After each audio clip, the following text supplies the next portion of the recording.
the beautiful game and gambling. It's in the stadiums. It's on the shirts. Online betting is now embedded in British culture.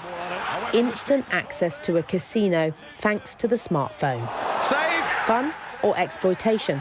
It depends who you are. Out of interest, have any of you gambled before? Just put your hand up if you've gambled or if you gamble. James Grimes has questions for students at the UA92 in Manchester, the university set up by former footballer Gary Neville. James hasn't put a bet on for almost 5 years, but when he did, he tells them it got out of hand. I had 20 payday loans. I owed every single person I knew money. I had the bailiffs coming round. James has invited us in for this workshop, an insight into what the students think about gambling. They've literally put it on shirts and it's influencing the younger generation to think it's normal, and that's where they all get into it. If your bet's winning, you can cash out and you can... Doesn't mean you lose as much money as if you let it go to like full time. One of the statistics that I heard was that the companies make most of their money from people who lose and people who are addicted. Feels like it's just a bit of fun. It's not really, is it? These government actions. James tells me when he was gambling, he was on the minimum wage, but treated like a celebrity.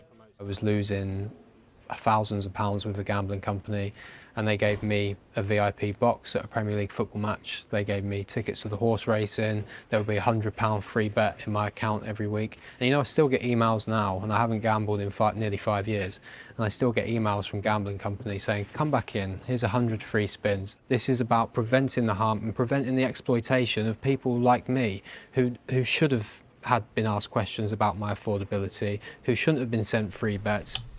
It's 18 years since the last big change in gambling law. There were no smartphones back then, and many agree the law needs to catch up. There'll be an announcement soon, and there's been intense lobbying on all sides. Reformers are hopeful the industry will now be forced to pay a percentage of what they make, a so-called statutory levy, to fund education, treatment and research. Reformers also want new affordability checks to make sure gamblers can afford to lose what they spend. The levels will probably be decided after a consultation. And the government's looking at tightening controls on advertising and marketing around sport. And when it comes to football sponsorship, it looks like the government isn't planning to ban the gambling firms. Instead, all Premier League clubs will voluntarily agree to take the company names off the front of football shirts. That won't go far enough for some campaigners who want them out of the stadiums completely. When he gets to the weekend, he gambles. Case management between health workers at the NHS Northern Gambling Clinic in Leeds. You know, once he's finished his current therapy. 3 in 10 people they now see here are women. Estimates vary wildly, but hundreds of thousands of people across the UK are known to be problem gamblers. Typically, our service users are gambling from the moment they wake up in the morning in their bed. They take their phone into the bathroom with them.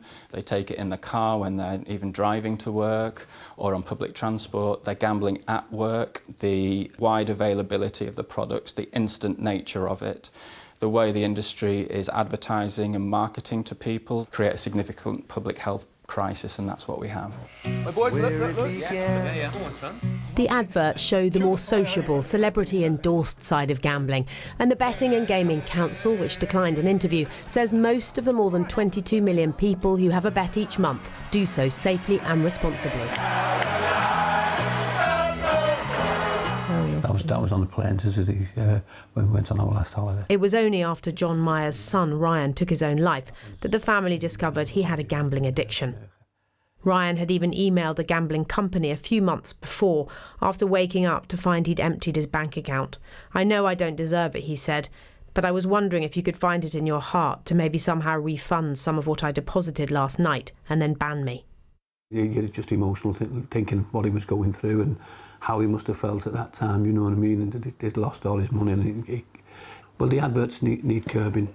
I'd like to see the government to bring out adverts like they did with cigarettes and alcohol and show the downside of it, show the families getting taken out of the house because they've lost their houses, show them getting taken to court because they've stolen money to gamble.